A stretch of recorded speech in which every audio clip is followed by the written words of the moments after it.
Conversamos con el economista Francisco Tavares.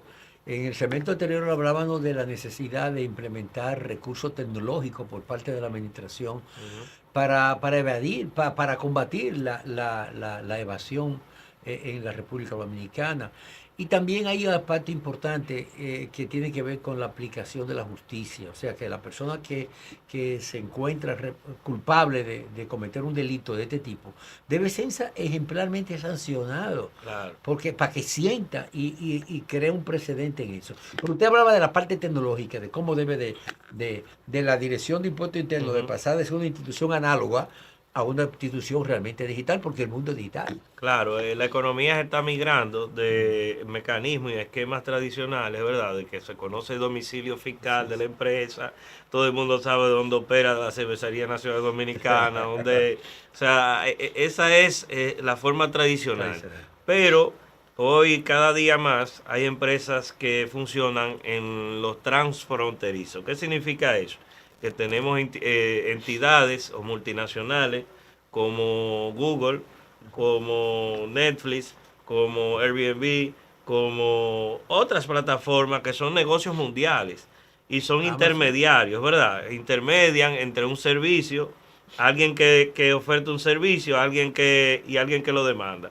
Por ejemplo, en el caso de Netflix, ¿verdad? Que es una empresa transnacional que maneja un volumen de negocio increíblemente grande a nivel del mundo.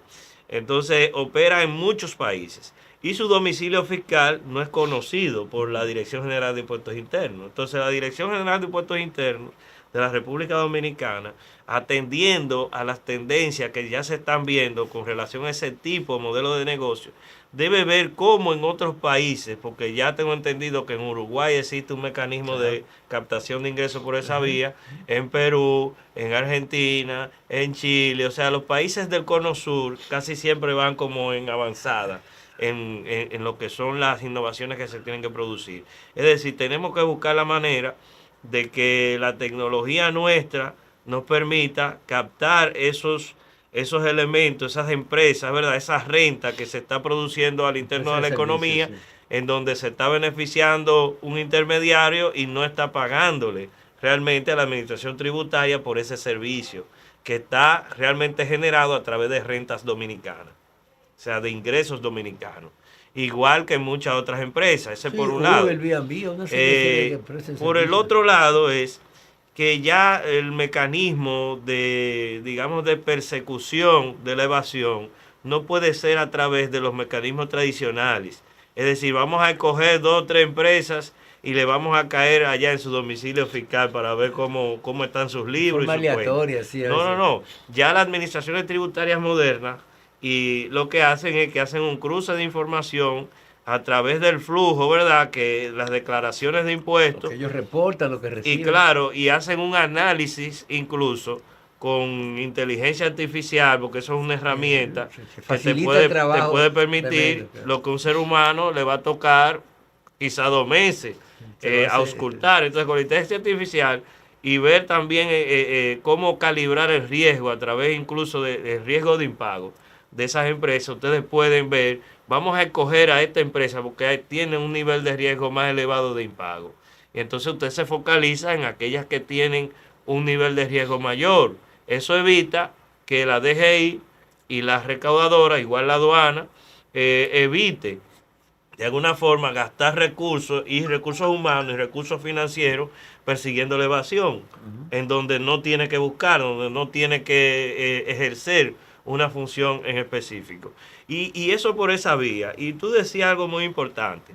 Tenemos que elevar la percepción de riesgo del Ujú, contribuyente. ujú. Si el Claro, claro. contribuyente ve que evade y no pasa No nada, pasa.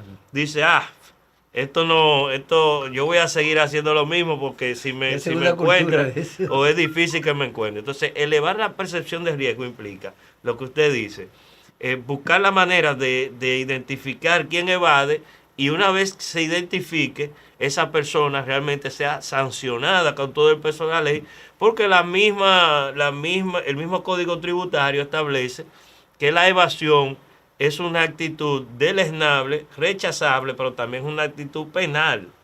O sea que quien evade está conspirando con la financiación de los servicios públicos, la salud, Claro, la educación. claro. Es decir, es un ciudadano que está saltándose la barda en la aplicación de la ley. Entonces, esos son elementos que hay que fortalecer en estos precisos momentos. Y hablando ya del elemento que tiene que ver con lo monetario, con el nivel, digamos, de acceso de la ciudadanía al crédito barato. O sea, aquí el crédito al sector privado aumenta en alrededor de un 10, un 12% anual. O sea, que tenemos una economía que genera realmente unas iniciativas productivas que constantemente están financiadas por los bancos y hay una salud financiera en cuanto a los mercados, al mercado bancario y financiero de la República Dominicana. Es decir, nosotros tenemos los elementos y los fundamentos macroeconómicos para avanzar al desarrollo económico, porque no nos podemos quedar y contentar con lo que nos dice el fondo y la CEPAL, que la economía dominicana sigue creciendo de forma considerable o es quien lidera el crecimiento Pero lo de importante es América cómo se Latina. siente ese crecimiento Entonces, en la población exacto. más vulnerable. Entonces, ahí, en el que se siente, obligatoriamente nosotros tenemos que hacer reformas profundas. Y las reformas tienen que ir en el sentido de redistribuir el ingreso nacional, redistribuir el pastel. Si tenemos un bizcocho, esto es lo que producimos, señores.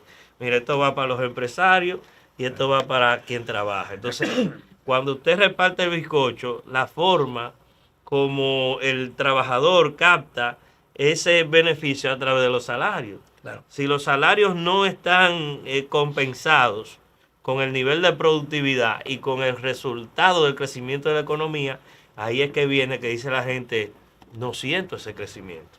Claro. No siento bienestar en lo que me están diciendo, ¿verdad? Los técnicos, me están diciendo los medios de ese crecimiento. Entonces, para mejorar los salarios, tenemos que mejorar sobre todo los derechos al trabajo.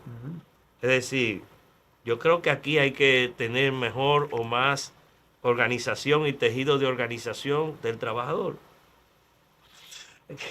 Es un problema complejo. Es complejo. Porque realmente los sindicatos desaparecieron. Desaparecieron. O sea, los sindicatos abandonaron su razón de ser, y se plegaron a las condiciones de los empresarios. Entonces ya no hay y no estamos hablando de... Porque realmente, fíjate un caso como un ejemplo, el caso de la cesantía. Ahora mismo se está peleando porque el sector empresarial quiere eliminar la cesantía. Y algunas centrales sindicales han levantado la bandera de que no, que es una conquista.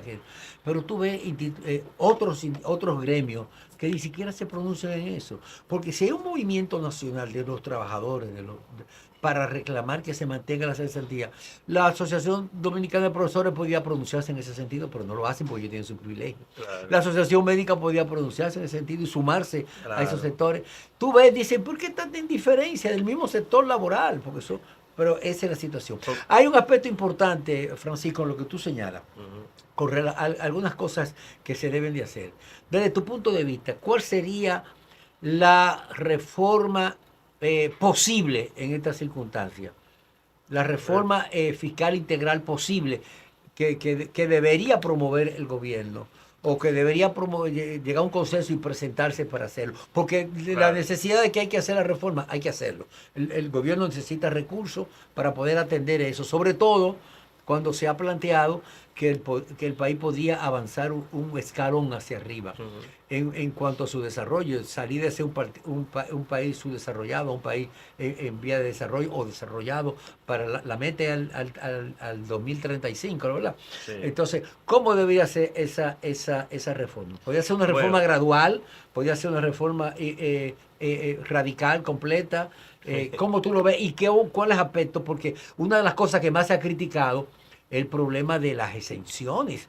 Sí. Es demasiados recursos que se le están dando a empresarios sin que haya una fiscalización y que eso no se revierta en creación de empleo, que era el objetivo. Yo creo que hay que reconocer que el gobierno de Luis Abinader se ha puesto en agenda la reforma fiscal. Eso merece cierta responsabilidad porque los demás gobiernos que le precedieron no presentaron ningún tipo de propuesta a la sociedad para reformar la forma en que se recauda y cubrir las brechas, ¿verdad?, de financiación del presupuesto que está ahí. Todavía tenemos ese problema latente y que sabemos a qué lleva: aumento de la deuda y reducción incluso de la capacidad de financiamiento de servicios esenciales y de infraestructura, porque cada día se va achicando más si no atendemos el elemento de la deuda, y que tiene que ser multifactorial, porque tenemos que elevar la recaudación, mejorar el gasto y ser más racionales en cuanto a la aplicación de la política fiscal. Entonces me parece que una reforma posible en República Dominicana tiene que ir de la mano con ver cómo eliminamos la afectación que va a sufrir las familias dominicanas con relación a la universalización del IVA. No puede ser una reforma fundamentada en más de un 70%, como la que se presentó, en impuestos al consumo, que son los que realmente afectan a la gente directamente. En ese sentido, creo que hay que dejar en los bienes esenciales la exención. Sí. Bienes de consumo esenciales, como estaba anteriormente. No meterse en eso de universalizar todo y dejarlo solo a 6 productos. Gradual, ¿verdad? O hacerlo gradual, o ponerle tasas reducidas. Busquemos el mecanismo, ¿verdad?, para que el impacto social no sea tan fuerte. Pero estoy de acuerdo con la propuesta del gobierno de ir eliminando gradualmente las exenciones que no cumplan una función productiva, o que sencillamente ya se cumplió su rol de política pública. Porque si, por ejemplo, cuando se planteó las exenciones al cine, lo que se buscaba era crear una industria nacional del cine. Entonces se logró el objetivo de crear ese negocio en República Dominicana. Sí, se logró. O no, se logró a media. Entonces vamos a negociar. Vamos a darle no el 100%, vamos a darle un 50%. Claro. Y vamos a revisarlo en 2 años, en 3 años. Claro. Y ver cómo nosotros, porque no podemos dejarle exenciones por todo el resto de la eternidad a sectores que realmente generan un flujo de ganancia importante. Como ha sucedido con otros sectores. Y otros sectores, el turismo hay que focalizar. Focalizar las exenciones. Yo estoy de acuerdo con porque si la eliminamos, esos proyectos, si lo eliminamos totalmente, si lo eliminamos totalmente, pudiéramos cometer una injusticia con pueblos turísticos que no están emergentes, Montecristi, zona noroeste, suroeste del país, todo eso. Entonces hay que buscar la nomenclatura. Yo creo que debemos evidentemente que reducir las exenciones, y eso va en la dirección correcta. Lo del gasto, yo creo que el gobierno pudo haber hecho un esfuerzo mayor, porque 25.000 millones no es una gran cosa. Pero dio un paso de muchas instituciones. Dio un paso, porque no es fácil. Otras. No es fácil. Es que hay un problema social también con los empleos. Sí, hay un problema social. Y dicen, bueno, ha crecido la nómina, sí, pero ha crecido el número de contrataciones para profesores, porque hay más aulas. Claro. Ha crecido el número de contrataciones de policía, que hay una reforma. Ha crecido el número de contrataciones de médicos. Se han mejorado los hospitales. Entonces, eso ha obligado eso. Pero definitivamente yo creo que de esa forma podría implementarse una reforma fiscal integral aplicada a la realidad, a lo que sea posible, y con la gradualidad que la circunstancia lo determine. Vamos a una pausa y continuamos con este interesante diálogo con el economista Francisco Alberto Tavares.